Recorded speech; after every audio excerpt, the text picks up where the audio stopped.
असम के दायित्व लेने के बाद बोडोलैंड को बहुत ज़्यादा महत्व दिया है। मैं इसीलिए बोडोलैंड के हर नागरिक की तरफ से मैं मोहम्मद को धन्यवाद देता हूँ।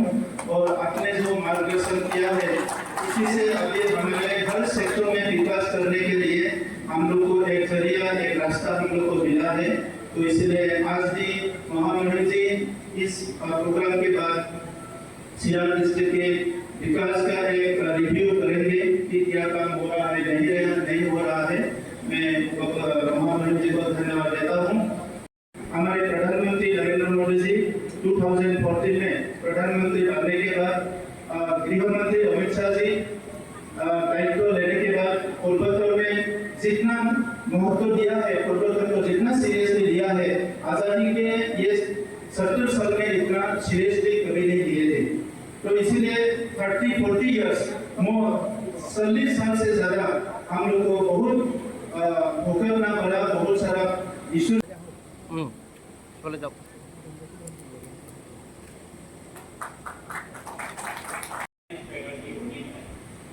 और अब हमारी मल्टी डिसिप्लिनरी जो न्यू एजुकेशन पॉलिसी आई है उसका एक अंग है। मैं सोचता हूँ कुछ मदद आप करो, कुछ मैं करता हूँ और इनकी मांग को पूरी हो। इनके लिए नहीं, उन बच्चों के लिए जो इस क्षेत्र में अध्ययनरत हैं उनको एक अच्छी गिफ्ट की प्रकृति ने हमको ऐसी सीमाएं दी है, ये सीमाओं की सुरक्षा स्वयं भगवान कर रहा था, उसको हमने तोड़ने का प्रयास किया। अफगानिस्तान हमारे साथ था, बर्मा हमारे साथ था, ये पाकिस्तान नाम का जो प्राणी है ये हमारे साथ था, हम एक बाउंड्री के साथ थे। लेकिन आज हमारा दुर्भाग्य है कि हम एक छोटी सी इकाई के रूप में आ गए और हमारे ये जो सारे जो हमारे हिस्से थे आज वही हमारे लिए सबसे बड़े दुश्मन बनकर खड़े हो गए हैं। इसलिए सीमा की चुनौती बहुत भारी हो गई है, ये आप और हम सब महसूस कर रहे हैं। सीमा चेतना मंच इस देश की सीमाओं पर रहने वाले लोग जितने मजबूत होगा उतना ही देश मजबूत होगा। और इसलिए इस बात को ध्यान में रख करके 1985 से काम शुरू हुआ। नॉर्थ ईस्ट में जो है ना वो 2009 के बाद काम शुरू हुआ है।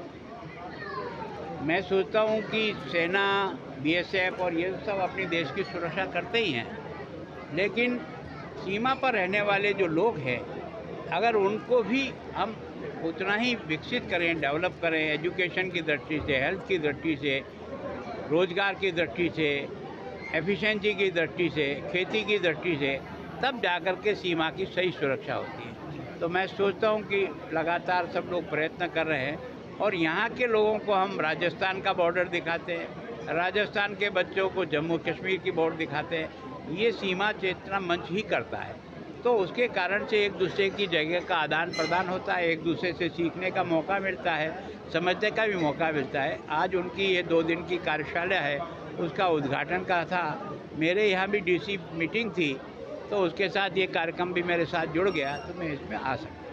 सर, आप सियांग में आए हैं तो सीमांत से जुड़ा हुआ खास करके भारत भूटान सीमांत की जो रोड है उसकी हालत बहुत ख़राब है। देखो, तो आप मुख्यमंत्री को जाके इस बारे में देखो, मैं जब पिछली बार आया था जून में, तब मैं ले गया था। मुझे जो रिपोर्ट दी है उसमें अधिकांश रोडों को उन्होंने ठीक कर दिया, ऐसा मुझे उन्होंने जानकारी दी है।